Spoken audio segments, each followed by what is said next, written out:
19 अप्रैल 2024 को जम्मू कश्मीर में चुनाव का पहला चरण शुरू होने वाला है और ख़ास बात यह है कि धारा 370 के रिवोकेशन के बाद पहली बार जम्मू कश्मीर इस बार लोकसभा का वोट देगा। तो हमारे साथ उधमपुर में कुछ लोग हैं, उनसे बात करते हैं और जानते हैं कि किस किस मेन मुद्दों की वजह से लोग इस बार वोट करने वाले हैं। मैंने बहुत से उतार चढ़ाव देखे हैं, मगर जब से जो बीजेपी सरकार आई है ना, इन्होंने जो 370 हटाया था, उससे तो अब मैं कहता हूँ कि जम्मू कश्मीर की गुलामी जो थी सारी की सारी ख़त्म हो गई। और जहाँ पर क्या हुआ करता था, उस वक्त एनसी की सरकार होती थी, कांग्रेस की सरकार होती थी, पीडीपी की होती थी, और 33% मार्क्स जो बच्चा लेता था ना, वो डॉक्टर बन जाता था, और जो 80% लेता था वो दवाइयाँ बेचता था। तो अब जब से ये 370 हटा है, तो इससे पहले श्रीनगर में क्या होता था, कश्मीर में क्या होता था कि आतंकवादी दंडनाते थे और वहाँ पर पथराव होता था। मगर जब से 370 हटा है, मोदी सरकार की सबसे बड़ी देन है कि आज पत्थरबाज जो हैं वो पता नहीं कहाँ चले गए हैं, और आज वो लैपटॉप दूसरी तीसरी चीज़ें इस्तेमाल कर रहे हैं, क्रिकेट का खेल खेल रहे हैं, सब कुछ हो रहा है। तो मोदी सरकार की उपलब्धियाँ जो हैं, मैं तो कहता हूँ कि इससे पहले ऐसा ना तो कोई प्रधानमंत्री हुआ है, ना ही आगे होगा। और इसके बाद क्या हुआ है कि डेवलपमेंट के लिहाज से भी आप देखें कि जितने भी डिस्ट्रिक्ट हैं, हर डिस्ट्रिक्ट में उन्होंने ITI दूसरे तीसरे कॉलेज जो हैं वो दिए, दूसरे कॉलेज भी दी हैं बच्चों के लिए, लड़कियों के लिए दिए हैं। तो पहले तो हुआ नहीं करते थे, मुश्किल से एक जम्मू में कॉलेज होता था, लड़के पढ़ने के लिए वहाँ पर जाते थे।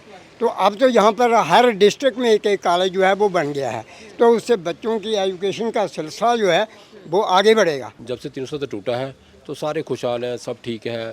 अब लोगों को आयुष्मान कार्ड मिल रहा है, मोदी जी की बहुत स्कीमें मिल रही हैं, जैसे उज्ज्वल योजना है हमारी महिलाओं को, जैसे इन्होंने अपने लकड़ी के चूल्हे जलाना पड़ते थे, अभी सारे अपने धुएं से इनको परेशानी होती थी, आंखें ख़राब हो जाती थी, जैसे जो भी बीमारी लग जाती थी, अब सब ठीक है। कल रामनवमी भी थी और 550 साल बाद अयोध्या में जो भव्य राम मंदिर बनके तैयार हुआ, कितना खास महत्व रखता है और अभी लोकसभा इलेक्शन में कितना बड़ा रोल प्ले करने वाला है? देखिए, ऐसा है कि 550 साल के बाद हमारे रामलला जी को अपना स्थान मिला है, अपना घर मिला है। पहले तो जब हम तो छोटे छोटे थे, हमको यही बताया जाता था कि बाबरी मस्जिद राम जन्मभूमि कहा जाता था। अभी बाबरी मस्जिद वाला को तो नाम नहीं है, वो कहीं बने ना बने, लेकिन हमारे रामलला को 550 साल के 550 साल के बाद इसी गवर्नमेंट ने, मोदी सरकार ने उनको रहने के लिए जगह दी है और वो अपने घर में स्थापित हुए, इसलिए बहुत खुशी का माहौल है और सारे खुश हैं। रामनवमी पर सब लोगों ने रामनवमी का त्यौहार बड़े धूमधाम से मनाया और बड़ी खुशी से मनाया, और हर जगह अच्छा उल्लास था। जम्मू कश्मीर की डेवलपमेंट की बात करूं तो आपने क्या बीतने 10 सालों में क्या डेवलपमेंट देखी? देखिए, हमने तो ये देखा है कि हर जगह हमारा जैसे उधमपुर डिस्ट्रिक्ट है ना, ये प्रधानमंत्री सड़क योजना के नाम पर टॉप पर जा रहा है, टॉप पर जा रहा है। हम पूरी तीसरा स्थान इसका है और ये टॉप पर जा रहा है। हर जैसे हम पहले जो छोटे छोटे थे चल के जाना पड़ता था, अभी हर जगह गाड़ियाँ जा रही हैं, छोटे छोटे इलेक्ट्रॉनिक ऑटो चले हैं, हर सुविधा मिल रही है, औरतों को मिल रही है, बच्चों को मिल रही है, युवकों को मिल रही है, सबको मिल रही है। इतना पिछड़ा हुआ क्यों रखा इतने सालों तक? इसका यही कारण था कि जहाँ पर क्या हुआ करता था कि पहले शेख अब्दुल्ला जी चीफ मिनिस्टर आए, फिर फारूक अब्दुल्ला जी चीफ मिनिस्टर आए, उसके बाद उमर अब्दुल्ला जी, उनका ख़ानदानी राज था।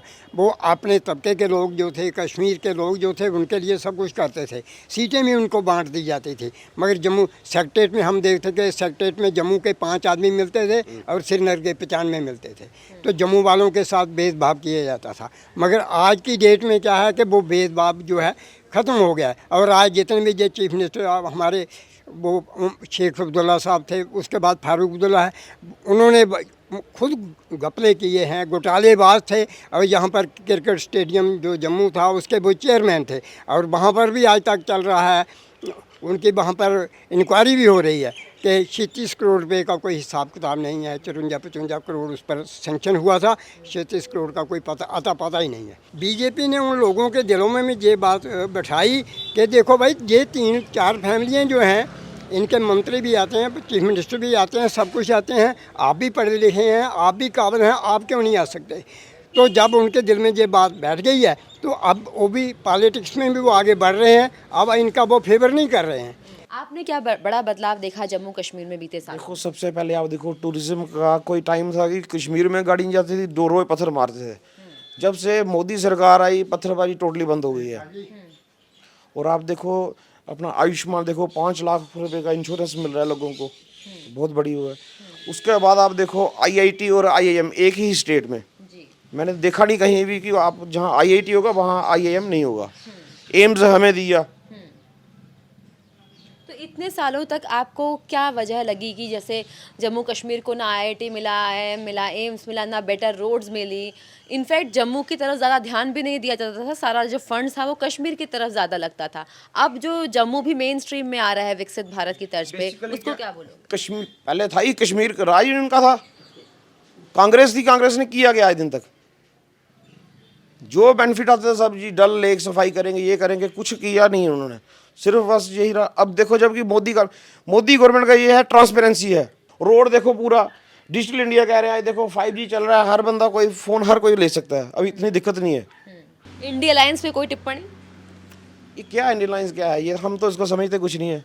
जो कल तक पाकिस्तान के गुण गाते थे, सर्जिकल स्ट्राइक हुई है, कहते थे हमें देखो जी इसका सबूत चाहिए। अब अगली बार आर्मी जब जाएगी तो इनको बांध के ले जाओ, 1-2 को, फारूक अब्दुल्ला को ले जाओ, साथ महबूब मुफ्ती को साथ बांध के दिखाओ, इनको हुई नहीं हुई।